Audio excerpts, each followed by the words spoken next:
Kumusta po? Si Vicky Jacobs ito. So, ang video natin today is paano mag-create ng banner.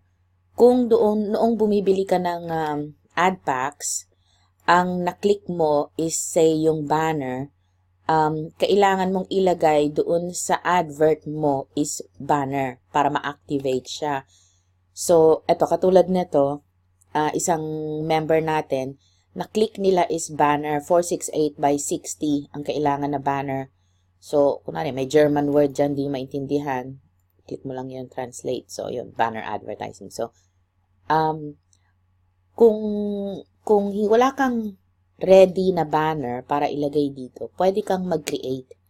Now, kung hindi ka naman medyo maano sa computer, manghiram ka na lang ng banners ng iba. O kaya, ito, panoorin mo kung paano gumawa ng banner. First time ko rin gumawa ng banner ng from scratch. So, kung hindi mo maintindihan, ulit-ulitin lang natin na panoorin para makuha mo.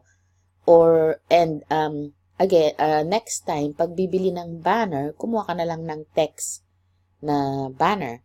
So, saan mo makikita yon? Dito, ito. Ano ba to? Paano matanggalin yun? Anyway, kunwari, buy ad packs. So, pag bibili ka ng ad packs, makakapili ka ng kung anong banner ang gusto mong gamitin. So, say, yan. So, ito yung mga choices ng mga ad packs na pwede mong bilhin. Normally, ang piliin mo lang sana is ito, text, para mas madali. Lalo na kung wala ka pang masyadong mga ginagamit na revenue sharing companies, I would suggest na text na lang. Pero kung marunong ka naman gumawa ng mga banners, yan katulad niyan, ad pack banners, pwede mo rin silang gamitin. So, since ang napili ng member natin dito is ito, 468 by 60, yun ang gagawin natin. So, balik tayo dito. May advertising, all. So, ang nire-require na banner dito is 468 by 60.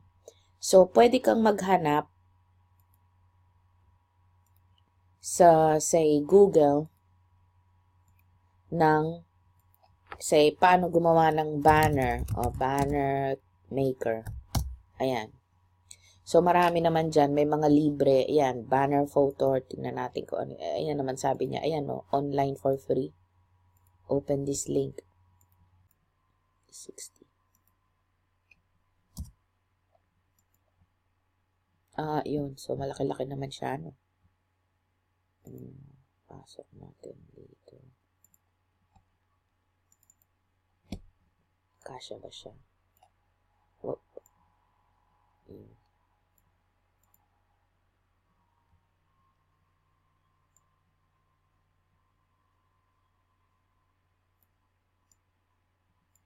Ayun. So,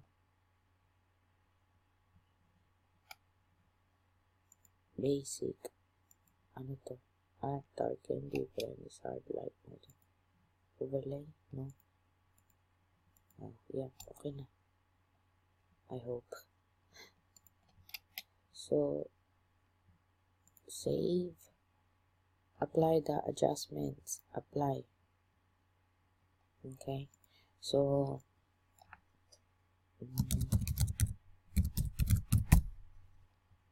save. Nasaan na siya?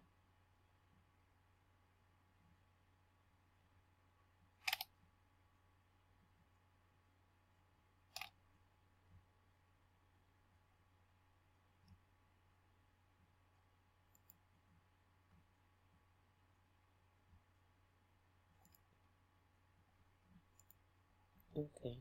So, hanapin naman natin siya dito. Banner JPEG. Ito ba? Ayun. So, pag nandoon na siya, i-download mo na siya dito. So, tignan natin. Nasaan na? Okay. So, yun. Copy. Create natin. Banner URL. Asan na yun?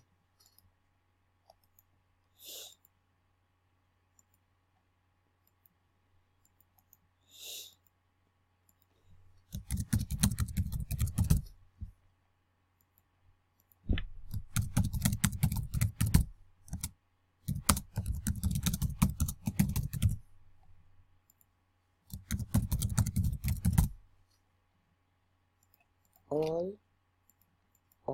So, sana pumasok siya.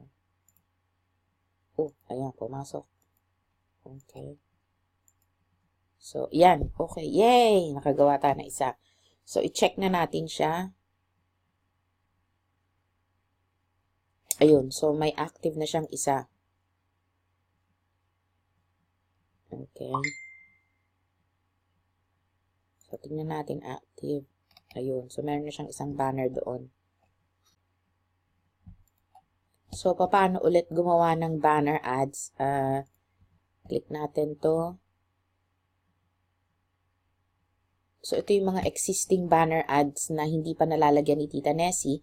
Ulitin natin. So, punta tayo dito sa banner maker. Tapos, ang kailangan natin na size is, balik tayo dito. Ang kailangan niya na size is 468, ito, by 60. So, punta tayo doon sa ano niya, leave page. Mag-umpisa tayo ulit. So, simple lang naman ito, libre pa. 468, 60. O, yun, start now. So, yun yung kailangan na size doon sa AdPack Pro. So, ito yung size. So, lagyan natin ng litrato. Ay, punta pala dito. Siya lang, medyo kasya. Yun.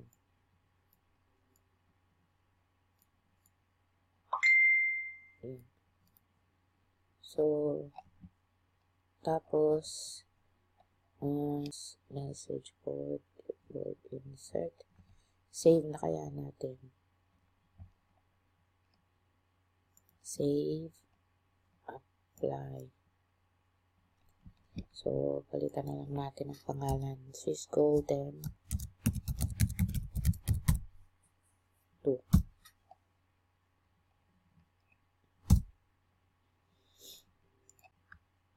Okay. So, babalik ka lang doon. Ayan. Ayan siya. So, babalik ka lang doon. So, punta ka na dito sa image. Since nakagawa na nga tayo, ayan yung kaganina. Kukopyahin mo na lang siya. O, i-upload mo siya doon. So, upload. Ayun. So, copy. Right-click and then copy. And then, lagay mo siya dito. Ayan. Tapos, yung target URL niya is yung link mo na gusto mong i-advert. Now, kung wala ka na maia-advert, tapos, kung wala ka pang link na maia-advert, tapos ang nailagay mo, ang na-click mo nung bumibili ka ng banner is yung banner, gawin mo lang yung papaano ko ginawa dito, and then, ayun, pwede mo na siyang gamitin. So, say,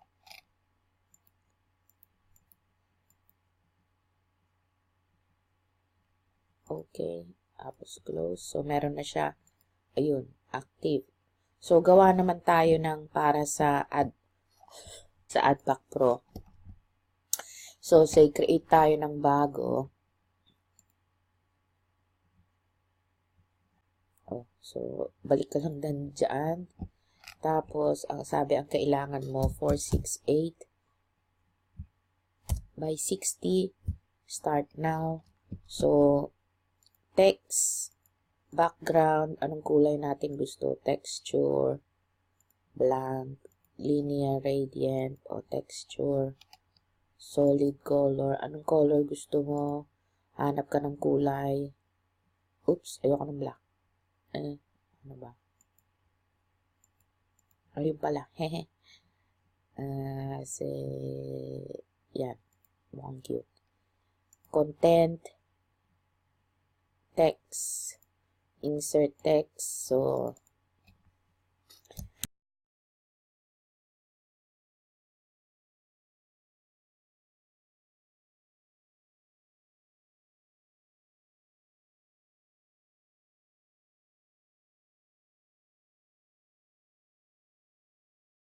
meron na tayong banner, i-upload natin. So, ito, upload. Buksan natin. Copy. Lagay natin dito. So, balik tayo dito. Tapos, banner size. Yun. Tapos,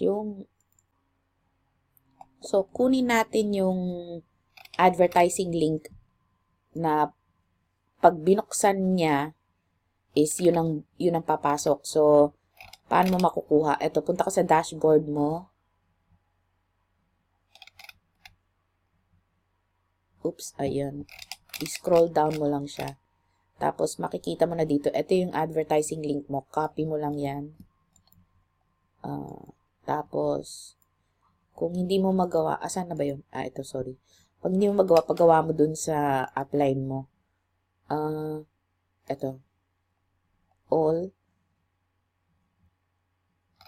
So, isa na lang ang hindi active. Lalagyan natin siya ngayon. So, dito, target URL. Yan yung website na bubuksan niya. Tapos, yung picture, lagay natin. Asan na yung ginawa natin? Ito ata. Ito. Copy. Paste. Ayan. So, all. Tas, keyword add back pro. Yun lang. Ay, nagkamali. Teka. Add back pro. So, add back pro. Mas maganda kung ibang link ang ilalagay mo, yung ina-advertise mo na business mo. Pwedeng networking business mo, food supplement business mo, para makita ng ibang tao kaysa yung sarili mong AdBack Pro. Lahat na tayo AdBack Pro na member, di ba? So, much better kung ibang link. Ayan, pumasok siya. So, click mo tong check para ma-activate na siya, para pumasok na yung income every day. So, punta tayo dito sa active. Ayun. 1, 2, 3. Yay! Okay, sana may natutunan kayo. Thank you very much. Kung may question kayo, comment lang below. And lalagay ko rin dito yung Viber or WhatsApp. I-text nyo lang ako kung may question kayo doon. So, thank you very much and thank you for watching. Bye!